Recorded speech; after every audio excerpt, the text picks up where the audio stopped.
The Bull and the Donkey. Hello, this is Elizabeth, and this is a witty and amusing story from the 1001 Nights. Like all the tales in the collection, it was told long ago by the greatest storyteller who ever lived, Shahrazad. But first, I would just like to mention that I have been looking through some of the comments that our listeners have left on the earlier stories. It appears that we have quite a few listeners from Iran, and some of them are asking us to point out that the 1001 Nights originated in the most part from Persia. I'd just like to thank our sponsor, the Centre for Guided Montessori Studies, www.guidedstudies.com. Now, on with the story. Praise be to Allah. Shahrazad is married to the Sultan Shahryar. All the many brides of the Sultan who came before her have been put to death on the first morning of their marriage. It is late in the night, and the dawn is but a few hours away. The newlyweds cannot sleep, and Shahrazad begins to tell her husband a story. There was once a merchant who was rich in cattle and camels. He lived in the country with his wife and family and devoted himself to farming. Now Allah, in his wisdom, had given him the power to understand the speech of all kinds of animals and birds. But this great gift came with a condition. He must not tell any human being what he heard the animals say, or he would surely die on the spot. One evening, he was sitting by the stables while he watched his children playing in the hay, when he heard his bull talking in his deep, lowing voice. "Oh, donkey," he was saying to his fellow animal, "how come you have the best barley, the freshest water, and the easiest life? You stay here indoors all day, while the men wait upon you like servants, sweeping your stall and brushing your coat until it shines. But as for me, they lead me out to work at the call of the dawn prayer. The men make me wear a thing called a yoke around my shoulders, and it is heavy and uncomfortable. They crack whips over my back and force me to pull the plough through the fields from morning to sunset. My life is nothing but toil and trouble, but your duties are light and pleasant. Once every 2 weeks you carry the master to the market on your back. He is not fat, and the burden is not great. And on the way he learns to like you and appreciate you. Your life is so much better than mine. Dear donkey, pray do help me. Tell me how I can live like you." You can imagine how the merchant was intrigued by this conversation, and how he tuned in his ears to make sure he did not miss a word. He heard the donkey laugh with a great "ee-aw" and reply to the bull, "Why, you big old fool, you are 10 times as strong as I am, and yet you let the humans treat you without any respect for your superior force. Don't you have any sense? Do your horns grow inside your head where your brains should be? Listen to your wiser and better brother, and your problem shall be done and dusted. Do not show willingness for work, or of course the men will take advantage of you. When they come in the morning and try to place the thing called a yoke over your neck, toss your head. When they try to drive you out to the fields, lie down in your manger and refuse to move. They cannot make a great hulk like you even budge an inch if you do not wish it. Bellow like you are angry or ill. They They will soon get the message and leave you alone." The merchant heard all the words of the donkey, and he was curious to see whether the bull would heed his advice. It was therefore not entirely surprising to him when the next morning the steward came to him, looking anxious and worried, and said, "Sir, something has got into the bull. Perhaps it is a demon, or perhaps he is ill. When we try to put the yoke on his neck, he tosses his head so that we cannot manage it. When we try to drive him out of the stall, he bellows at us and paws the ground with his front leg. And now, finally, he is lying down in the straw. What are we to do, sir? We cannot force the bull to go out into the fields if he does not wish it. He is far too big and strong."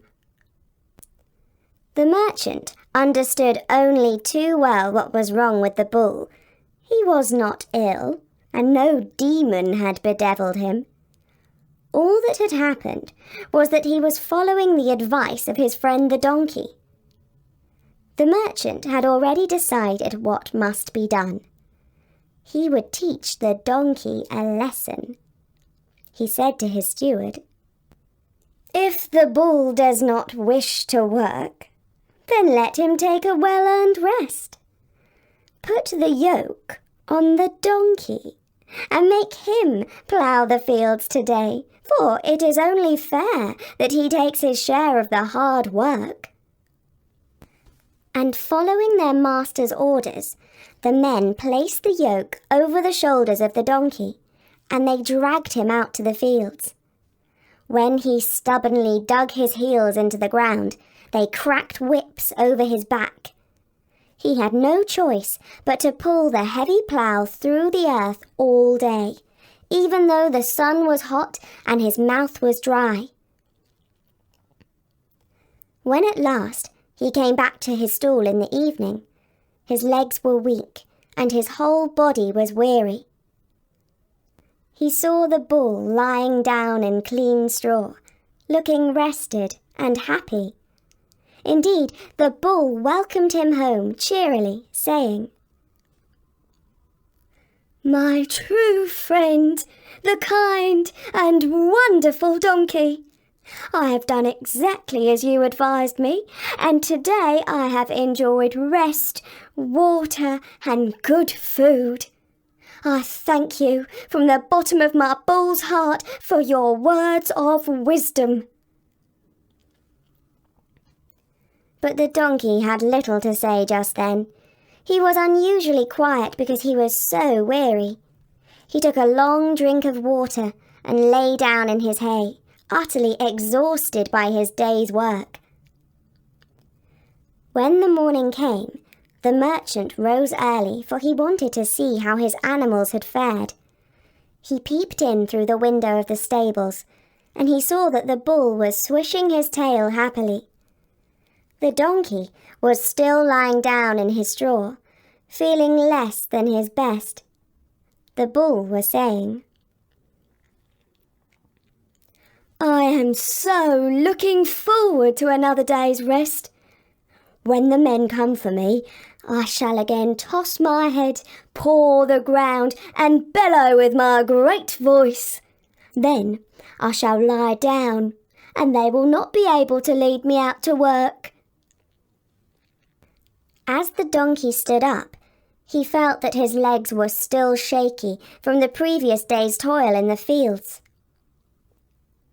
When he heard the bull's plans to stay at home, he reflected, "Oh, foolish me!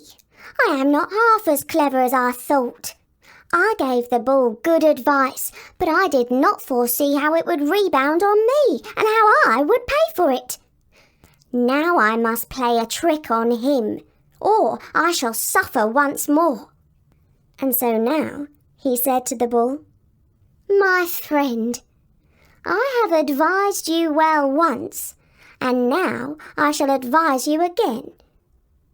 When the men come today, do not toss your head and refuse to take the yoke, nor should you bellow with rage or lie down in your straw if you care for your life.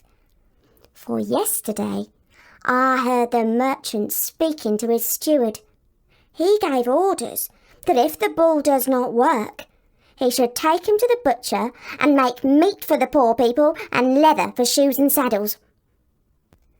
The bull thanked the donkey for once again giving him wise advice, and when the men came to fetch him from the stall, he willingly took the yoke and went out to the fields for his day's work. The merchant saw all that had happened, and all day long he was laughing and smiling to himself whenever he thought of the trick that he had played on the donkey. Now the merchant had a wife whom he had been married to for many years, and whom he loved dearly. She did not fail to notice that he was smiling to himself all day, and she asked him the reason. He said, "My beloved, I am laughing at a conversation that I overheard between the animals, but I cannot tell it to you, for I will surely die on the spot. Long ago, I prayed to Allah that I should understand the speech of all kinds of creatures, and in return for this favour, I offered that if ever I should betray what I heard to another human soul, then I should die immediately." The merchant's wife only grew more curious when she heard this reply, and demanded more and more vehemently that he should tell her what he had heard the animals say, and that she should share in his amusement. "But I shall surely die if I tell you," he protested. "Nonsense! There can be no secrets between man and wife. I shall leave you if you do not tell me," she replied. The argument went on so long that the merchant could bear her sulking no longer. He sat down to write his will, and worked with his steward to make sure that all his affairs were in order and his debts were paid before he died. Then he called all his family and his servants to a meeting and told them of his decision. "This evening I shall relate to my wife what I heard of the conversation between the bull and the donkey, and then I must surely die. And therefore, this is my last farewell. May Allah be praised and always be with you."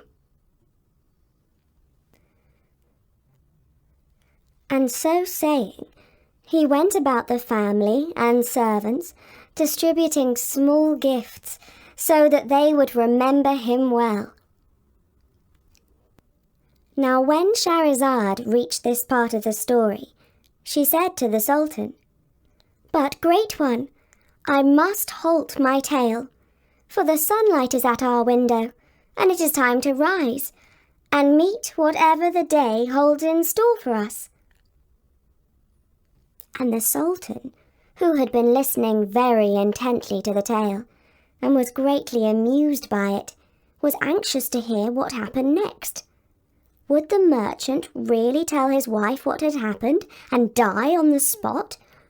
He begged Shahrazad to finish the tale, but the call to prayer was already echoing around the rooftops of the palace, and the maids were busy sweeping the courtyards. The wise and lovely woman stroked the Sultan's head and said, "If it so pleases you, Great Master, I shall finish telling the tale this following night." And as the Sultan so wanted to know the end of the story, he gladly agreed to her suggestion, and Shahrazad lived through that day as his queen. The following night, she continued her story of the merchant. All the merchant's household was in tears, and even the dogs got to hear of the terrible news and began to howl. Only the cockerel strutted about the farm, looking as proud and as pleased with himself as usual. He made his call to the hens. Cock-a-doodle-doo! The behaviour of the cockerel angered the farm dogs, who said, "Why do you make merry when we are in mourning for the master?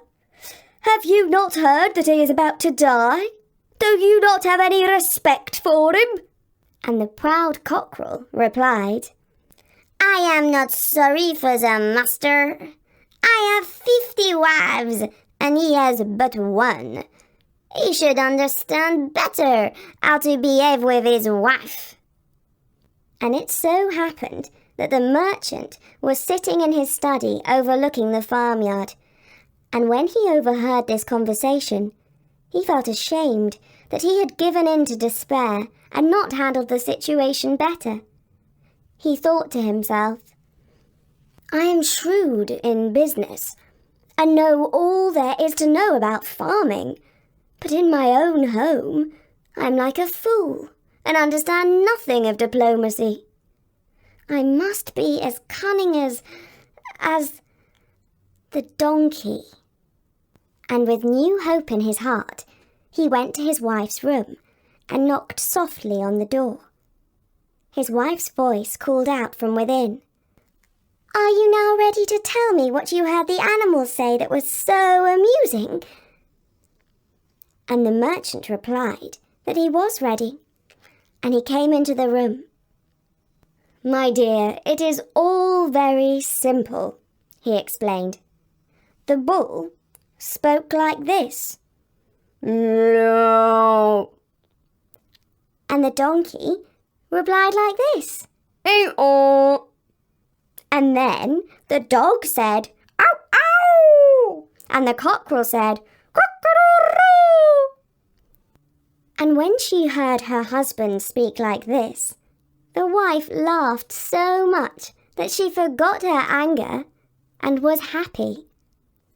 And that was the very first story of the 1,001 Nights that Shahrazad told to the Sultan, enchanting and amusing the cruel tyrant with her words, and in so doing softening his heart. When she had finished the tale, her sister, Dunyazad, who shared the room with them, spoke up and said, "Your Excellence, do you wish my sister to tell you another tale? For she has a great many others, some even more wonderful than this one."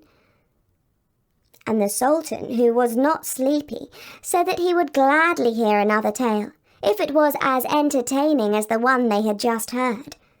And so Shahrazad began the second story of the 1,001 Nights. But if you would like to hear it, you will have to come back another time to storynori.com. We do, of course, have many stories on the site, including classic stories, adaptations, and originals, all of which you can download for free. But before I go, I would just like to ask you a question. How much do you know about Montessori schools and teaching? Did you know that Montessori's method is over 100 years old, and that it is a highly effective, child-centric and humanistic form of education? Our sponsor, the Centre for Guided Montessori Studies, has set up a website that we hope you will visit, www.guidedstudies.com. If you are looking for a Montessori school in your area, then it's a great place to start your search. And if you are interested in becoming a Montessori teacher, then you really must take a look at www.guidedstudies.com. For now, from me, Elizabeth. Bye!